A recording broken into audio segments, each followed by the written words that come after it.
አዶናይ በምን ምክንያት ሊታሰር እንደቻለ የኢትዮጵያ ፌዴራል ፖሊስ መግለጫ አውጥቷል። በዚህ መሰረት ታዲያ አዶናይ በቁጥጥር ስር ሊውል የቻለው ከኢትዮጵያ ሕዝብ ባህልና እንዲሁም ደግሞ መልካም ስነ ምግባር በተቃራኒ በህዝብ ዘንድ ተቀባይነት የሌለው አስነዋሪ አለባበስ ለብሰው በአደባባይና እንዲሁም ደግሞ በቴሌቪዥን ቀጥታ ስርጭት የታዩት 5 ተጠርጣሪዎች በቁጥጥር ስር በዋሉበት በወንጀል ጉዳይ ጋር በተያያዘ መሆኑን የኢትዮጵያ ፌዴራል ፖሊስ አስታውቋል። እናንተስ በዚህ ጉዳይ ምን ትላላችሁ? ሀሳባችሁን አጋሩ። ተኙ ነጭ አይረግጡም፣ ከበሮ አያስመቱም። እንደ ሰሞነ ሕማማት ሲያዝኑ እናያቸው ነበር፣ አላየናቸው። አሁንም ፍራንክ ላይ ነው፣ አሁንም መቀየር ላይ ነው። አጀንዳቸው ባለፉት 5 ዓመታት አልተቀየረም። ስለመቀየር፣ ስለመሾም፣ ስለ ቦታ ብቻ ነው። ስለ ቤተክርስቲያን ህልውና አጀንዳ ይዘው አያውቁም። ስለዚህ ቅድም ወንድሜ እንዳልከው እያንዳንዱ ሰው ለሰማዕትነት ሲዘጋጅ ለእውነት ሲቆም ብቻ ነው ይሄ ጥፋት የሚቆመው። ያ ሰማዕትነት በፖለቲካም በጦር ሜዳም የራሴ ወገን ላይ አልተኩስም በማለትም በመረጃም በኢኮኖሚም በሁሉም ነገር ነው። ሁለገብ የሆነ ትግል ነው የሚጠይቀው። 50 ዓመት ሙሉ የተዘጋጀ ጠላት ነው ቤተ መንግስትም ቤተ ክህነትም ገብቶ የሚጫወትበት። የቫቲካኑ፣ የምዕራቡ፣ የኦቶማን ቱርክ፣ የግራኝ አህመድ መሸነፍን ለመበቀል፣ የሙሶሎኒ መሸነፍ ለመበቀል በአሁኑ ሰዓት ሰበር መረጃ ተሰምቷል። የኢትዮጵያ ብሔራዊ ባንክ ትዕዛዝን አስተላልፏል። ይህም ትዕዛዝ የተላለፈው ለመላው ኢትዮጵያ ውስጥ ለሚገኙ ባንኮችና በእነዚህ ባንኮች ውስጥ ለሚጠቀሙ ደንበኞች ነው። በዚህም ትዕዛዝ ላይ እንደሚያሳየው ከሆነ በሚመጡት ወራት ውስጥ ማለትም በዚህ አንድ ወራት ውስጥ ከዛሬ ጀምሮ የትኛውም በኢትዮጵያ ውስጥ የሚገኝ ባንክ የደንበኞቹን አካውንት ከፋይዳ መታወቂያ ጋር ማያያዝና ማጣመር እንዳለበት በአሁኑ ሰዓት ትዕዛዝ አስተላልፏል። ይህም ትዕዛዝ እንደሚያሳየው ከሆነ በመላው ኢትዮጵያ ውስጥ የሚገኙ ባንኮች ለደንበኞቻቸው አዲስ በሚያወጡት አካውንትም ሆነ ከዚህ በፊት ደንበኞቻቸው ያላቸውን አካውንቶች ከፋይዳ ማታወቂያ ጋር ማጣመር እንዳለባቸው ያሳያል። ባንኮችም ደንበኛዎች ወደ አቅራቢያቸው ወደሚገኘው የባንኮች ቅርንጫፍ በመሄድ ይህንን ተግባር ማድረግ እንዳለባቸውና እንደ ባንኩ አሰራር ኦንላይን ሰርቪስ የሚሰጥ ከሆነ ካሉበት ሆነው የፋይዳ ማታወቂያቸውን ከአካውንታቸው ጋር ማያያዝ እንደሚችሉ ተናግሮ ይህም የጊዜ ገደብ ከላይ እንደምትመለከቱት በዚህ መልኩ ተቀምጧል። በአዲስ አበባ ከተማ አስተዳደር እንዲሁም በሐረሪ ክልል በተጨማሪም በድሬዳዋ ከተማ አስተዳደር ሙሉ ለሙሉ ከታህሳስ 1 ቀን ማለትም ከዛሬው ቀን ጀምሮ እስከ ታህሳስ 30 ቀን አካውንታቸውን ከፋይዳ መታወቂያ ጋር ማያያዝ እንዳለባቸው አስቀምጠው ይህም የፋይዳ ጥምረት በአንድ ወር ውስጥ ከተደረገ በኋላ አገልግሎት የሚሰጠው ከጥር 1 ጀምሮ ይሆናል ማለት ነው። ታዲያ በዚህ መልኩ የከተሞች፣ የክልሎች እንዲሁም የወረዳዎች ስም ዝርዝራቸው ተቀምጧል። የፋይዳ መታወቂያ ከአካውንት ጋር ጥምረት የሚደረግበትም ቀን በዚህ መልኩ ተዘርዝሮ ተቀምጧል ማለት ነው። ስክሪንሾት አድርጉት። የብሔራዊ ባንክም እንደተናገረው ከሆነ ይህንን አገልግሎት ከዛሬ ጀምሮ ማለትም ከታህሳስ 1 ቀን ጀምሮ ወደ አቅራቢያቸው ወደሚገኝ የባንኩ ቅርንጫፎች በመሄድና አገልግሎት ማግኘትና ጥምረቱን መፈጸም እንደሚችሉ የኢትዮጵያ ብሔራዊ ባንክ አሳውቋል። የኢትዮጵያ ብሔራዊ ባንክም እንደተናገረው ከሆነ ይህንን ተግባራዊ እንዲሆን ያደረገበት ምክንያት የተለያዩ የፋይናንስ መጭበርበሮችን ለመከላከልና እንዲሁም አገልግሎቱን የተቀላጠፈ ለማድረግ ይረዳል ብሏል። በተሰጠው ጊዜ ገደብ ውስጥ ይህንን ተግባር ማድረግ አለባችሁ፣ ያለበለዚያ እንግዲህ የባንክ አካውንታችሁን አክሰስ ለማድረግ ትቸገራላችሁ ማለት ነው። ለብዙ ሰዎች ሼር አድርጉ። ብሩክ የመልካም ቀን ይውላችሁ። እስኪ ይሄን ቪዲዮ አይተን እንመለስ።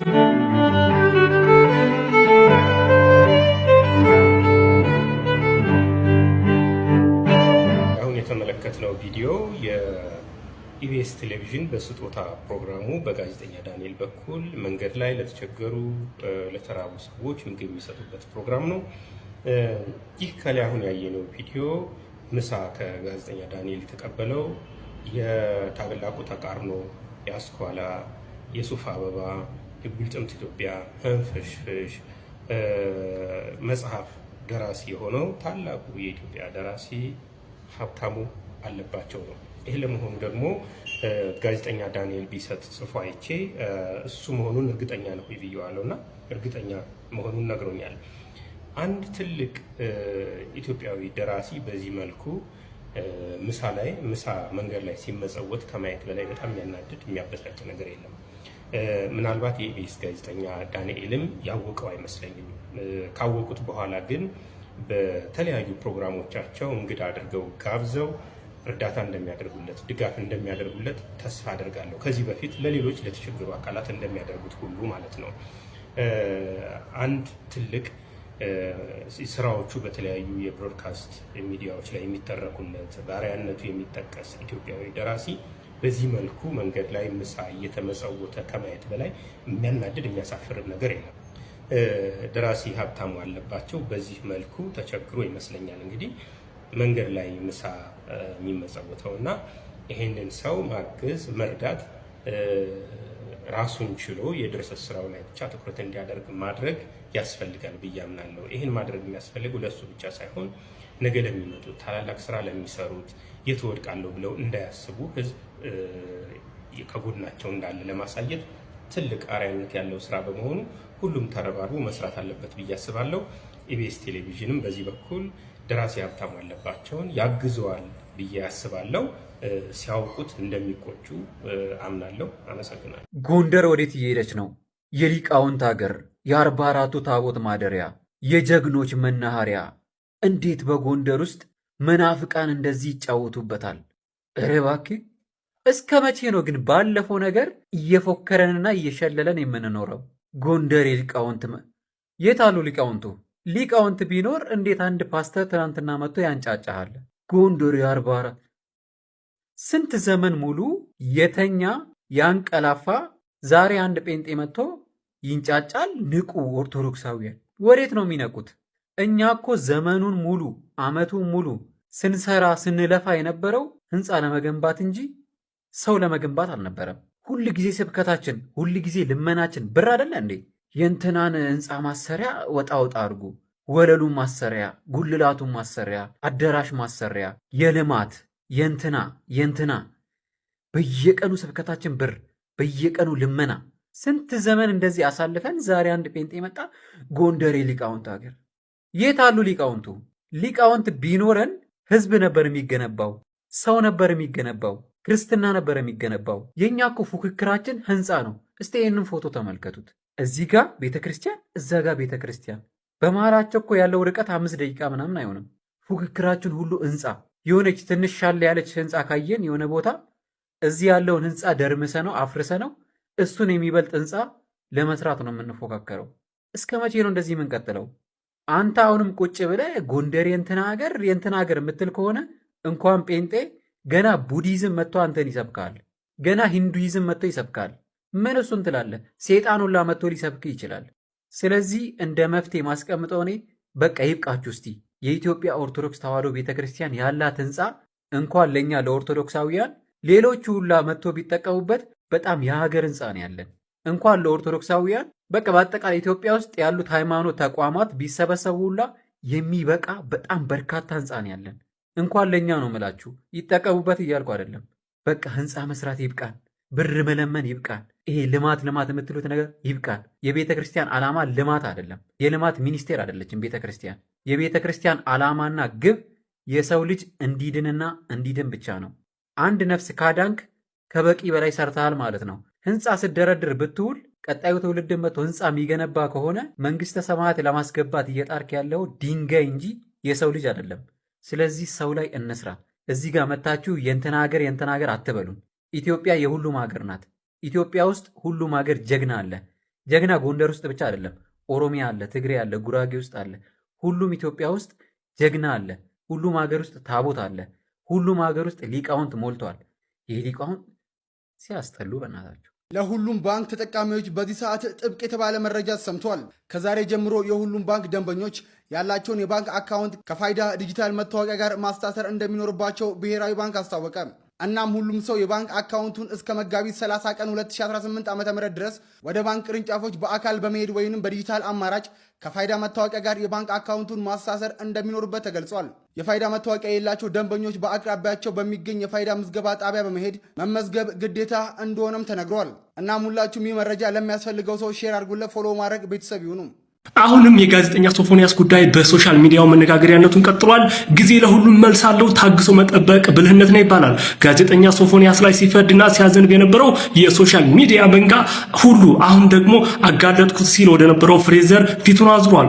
ሶፎንያስንና ፍሬዘርን ያጋጫቸው የጥቅም ጉዳይ ሳይሆን አይቀርም። ፍሬዘር ሳይቀድመኝ ልቅ ደግሞ ብሎ ነው የሚሉም ብዙዎች በሶሻል ሚዲያ እየመጡ ነው። በምስሉ ላይ የምትመለከቱት የዩቲዩብ ቻናል የፍሬዘር ነው የተባለ ሲሆን የሚፖስታቸው ነገሮች እሱንም በተባለው ነገር ያስጠረጥረዋል ሲሉ አንዳንዶች አሁን ሐሳባቸውን እያጋሩ ነው። አሁን የቀረውና ያልተሰማው ነገር የሶፎንያስ ምላሽ ነው። እናንተስ ምን ትላላችሁ? ሐሳባችሁን ኮሜንት ላይ አጋሩን።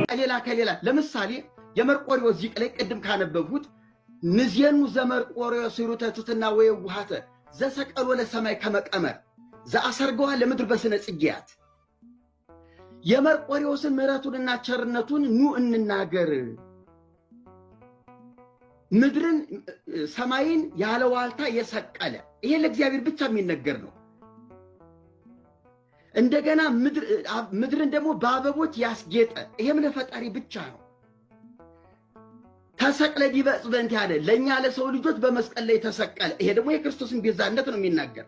እንዴት ይኸው የዓርብ የስቅለቱን የአምላካችንን የስቅለቱን ዜማ ሊቃውንቱ እነዚህ መጽሐፍ ቅዱስ እውቀት የሌላቸው የዜማ ብቻ ሊቃውንት የሆኑ ይሄ ዜማ ይፈጥራሉ፣ ዜማ ይሰራሉ። ስለዚህ ንዜኑ ዘአምላክነ ሂሩተ የአምላካችን ምሕረቱንና ቸርነቱን እንናገር። ሰማይን ያለ ዋልታ የሰራ ምድርን በአበቦች ያስጌጠ ለሰው ልጆች ሲል በመስቀል የተሰቀለ ተብሎ ለአምላካችን የተነገረውን ንዜኑ ዘመርቆሬዎስ ሂሩተ ተብሎ ለመርቆሬዎስ ዘአምላክነ የሚለውን ለአምላካችን የሚለውን ለመርቆሬዎስ ሰጥተው የተናገሩት በመርቆሬዎስ የበዓል ቀን ላይ የስቅለት ዕለት ደግሞ ለጌታችን ሰጥተው ይናገሩታል። ስለዚህ እንዲህ አይነት ጸያፍ አስተምህሮ አለ። አሁን አንተ ገብረን ፈጠረ በሚል ብቻ አናስሄደውም። ሰራም ብትለው አደረገም ብትለው የው ነው፣ ሌላ ትርጉም ያመጣልህ። ታላላቅ ብርሃናትን ብቻዋን ለሰራች፣ ታላላቅ ብርሃናትን ብቻዋን ለፈጠረች፣ ታላላቅ ብርሃናትን ብቻዋን ላደረገች ምንም ለውጥ አያመጣም። የው ነው፣ አንድ ነው መልእክቱ። ስለዚህ ወንድሜ ስህተት አለ፣ እውነት ነው። በዚህ ነገር ላይ ቤተክርስቲያናችንም አሁን አምናለች።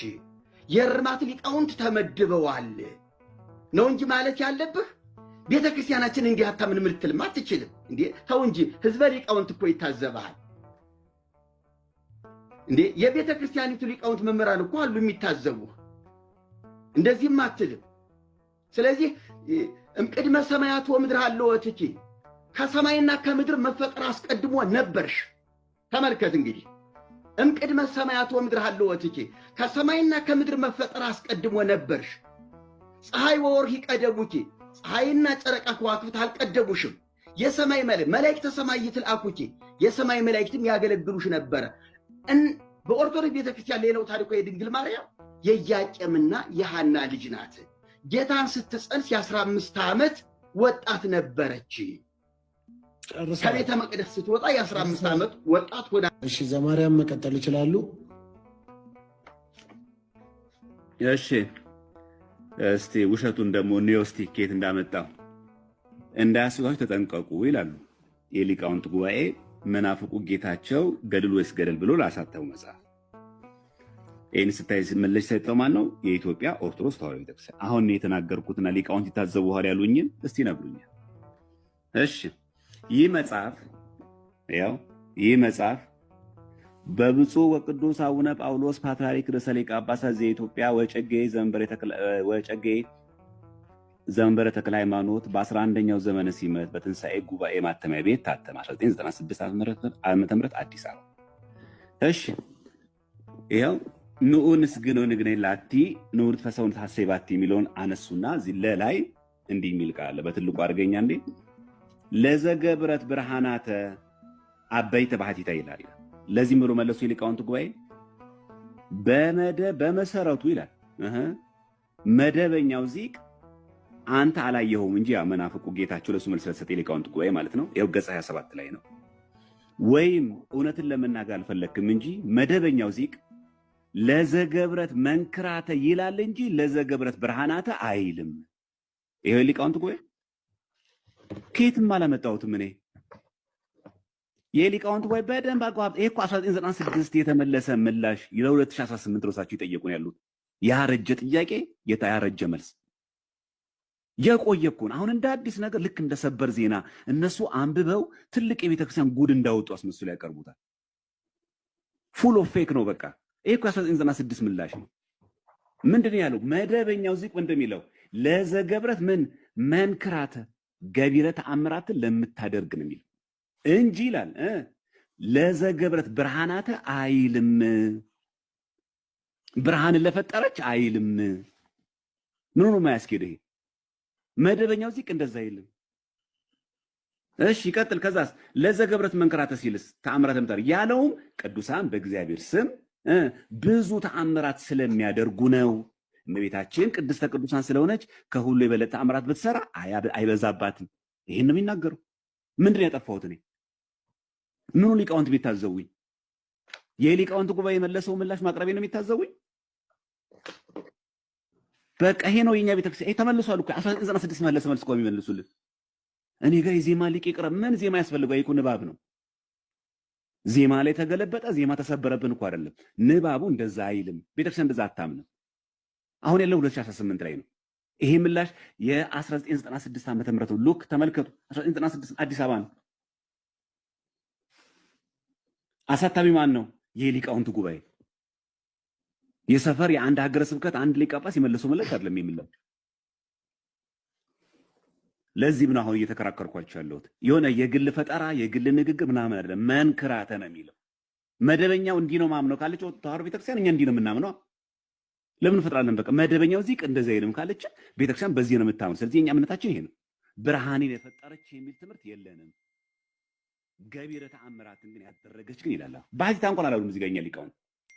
ለዘገብረት ብርሃናተ አይልም ይላል። ምንድን ነው ለዘገብረት መንክራት ይላል እንጂ ገጽ 27 እንደዛ ነው የሚለው። የሊቃውንት ጉባኤ እንዳያስቶች ተጠንቀቁ ተብሎ ምላሽ በመጽሐፍ መልክ ይሄን መጽሐፍ ከቨር ፔጅ ላይ የምታዩት ስለተጻፈ አለቀ። እዚህ በዚህ ጉዳይ ዘጋም ማለት ነው። የመርቆሬዎስን መልስ።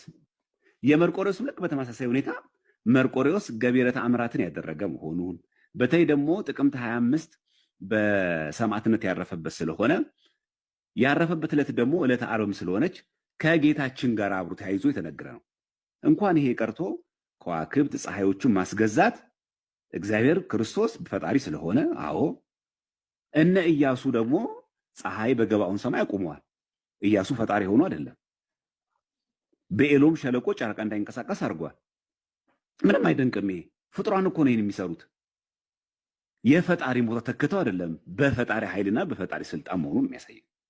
እሺ ሞልቷል። ስለዚህ አያድርገውና ይሄ ሰው ራሱን ቢያጠፋ ምን ልንል ነው? እሰይ ተገላገለን፣ ሀገራችንን በሰይጣን ስራ ሊያጥለቀልቃት ነበረ፣ እሰይ ሞተ ልንል ነው? ወይንስ ደግሞ አይ ምናልባት እኮ መለወጥ ፈልጎ ሊሆን ይችላል፣ ከዚህ ነገር ሊወጣ ፈልጎ ይሆናል፣ መንገድ አጣ እንጂ ሰው አጣ እንጂ ከዚህ ነገር መውጣት ፈልጎ ሊሆን ይችላል ብለን ልናዝን ነው? አሁን ሳስበው በጣም እያዘንኩኝ ነው ያለሁት። ምናልባት በዚህ ሰው ላይ ፈርጄ ከሆነ ይህንን ነገር ለመቃወም ብዬ በዚህ ሰው ነፍስ ላይ ፈርጄ ከሆነ እግዚአብሔር ይቅር ይበለኝ። የኔ ፍላጎት አንድና አንድ ነገር ብቻ ነው። እሱም ምንድን ነው? በሃይማኖት ስም፣ በፖለቲካ ስም፣ በማህበራዊ ስም፣ በሶሻል ሚዲያ ስም ብቻ በተለያዩ ነገሮች ኢትዮጵያ ውስጥ የሚደረጉ መጥፎ ነገሮችን፣ ሰይጣናዊ ነገሮችን፣ የተበላሹ ነገሮችን ብቻ ከባህልና ከእምነት የወጡ ነገሮችን የሚያደርጉትን ሰዎች መቃወምና መቃወም ብቻ ነው። ከዛ ያለፈ በማንም ሰው ላይ መፍረድ፣ የማንንም ሰው ሲኦል መግባት፣ የማንንም ሰው መታሰር፣ የማንንም ሰው ራስን ማጥፋት የምደግፍ በሱም ደስ የሚለኝ ሰው አይደለሁም። ይሄ ሰው የእውነትም ምናልባት መንፈስ መርቶት ምናልባት በመንፈስ ተይዞ በዚህ ነገር ውስጥ ሊሆን ይችላልና ከዚህ መንፈስ የሚወጣበት መንገድ ካለ ይህንን መንገድ የሚፈልግ ከሆነ ከኔ በላይ የእሱን ከዚህ ነገር መውጣት የሚደግፍና ከጎኑ የሚሆን ማንም አይኖርም። እርግጠኛ ሆኜ ነው የምናገረው። ነገር ግን ይህንን ነገር አምኖበት የሚሰራ ከሆነ በመንፈስ ተመርቶ ሳይሆን በራሱ ተመርቶ በራሱ ፍላጎት ይህንን ነገር የሚያደርግና በጸበል የሚያሳብብ ከሆነ አሁንም ደግሜ ላለው ይህንን ነገር ከኔ በላይ የሚቃወመው ማንም አይኖርም። ብቻ እንድትረዱ የምፈልገው የዚህን ሰው መጎዳት፣ የዚህ ሰው መታሰር፣ የዚህን ሰው መሞት ማንም የሚፈልግ ያለ አይመስለኝም። ምናልባት መጥፎ አስተሳሰብ ካለንና የሴጣን ወገን ካልሆነን በስተቀር ይህንን የሚመኝ ሰው አይኖርም። ነገር ግን ልክ እንደዛው ኢትዮጵያ ውስጥ ከባህል ያፈነገጡ ከሃይማኖት ያፈነገጡ ቆሻሻና ሰይጣናዊ ነገሮችን የሚደግፍም ልክ እንደዛው ያለ አይመስለኝም ከአንዳንድ ሰው በስተቀር ማለት ነው። ስለዚህ ሳጠቃለል ምን ለማለት ፈልጌ ነው፣ የዚህ ሰው ነገር በደንብ ተጣርቶ በዚህ ነገር ውስጥ የሚገኝ ከሆነና ከዚህ ነገር መውጣት የሚችልበት መንገድ ካለ ሁላችንም ተባብረን፣ እሱም ብቻ አይደለም ልክ እንደሱ ብዙ ሰዎች አሉ ብዬ አስባለሁ። በየቤቱ ታሪካቸው ያልተነገረ ታሪካቸው ያልወጣ እነዚህን ሰዎች መርዳት አለብን ብዬ አስባለሁ ከዚህ ነገር እንዲወጡ። ስለዚህ ነገርም የሆነ ነገር እንደ ሀገር ሊሰጥ ይገባል ብዬ አስባለሁ። ትምህርት ሊሆን ይችላል፣ በሳይኮሎጂ፣ በቤተ እምነት፣ በተለያዩ ቦታዎች ስለዚህ ነገር መማርና ከአሁኑ ቅድመ ዝግጅት ማድረግ አለብን ብዬ አስባለሁ። ይሄ ነገር ከእጅ ከወጣ የምር በጣም አደገኛ ስለሆነ ልንቆጣጠረው የምንችለው ነገር አይደለም። ነገር ግን ከዚህ በተቃራኒ ይሄንን ነገር ዓላማ አድርገው ይሄንን ነገር እንደ ግብ አስቀምጠው በሀገራችን ልክ እንደ ውጪዎቹ አዲስ ነገር ሊያለማምዱን እንደዚህ አይነት ሰይጣናዊና ቆሻሻ ነገር በሀገራችንም ሊያለማምዱንና እንደ ኖርማል ነገር እንድናየው ዓላማና ግብ ካላቸው ግን ሁላችንም በአንድነት ቆመን ልንታገለው ይገባል። ይሄ ጉዳይ ሰዎች ላይ ስለመፍረድ አይደለም። ይሄ ጉዳይ እንትና እንዲታሰር፣ እንትና እንዲገደል፣ እንትና እንደዚህ እንዲደረግ አይደለም። ይሄ ጉዳይ ሀገራዊና ሰዋዊ ጉዳይ ነው ብዬ አስባለሁ።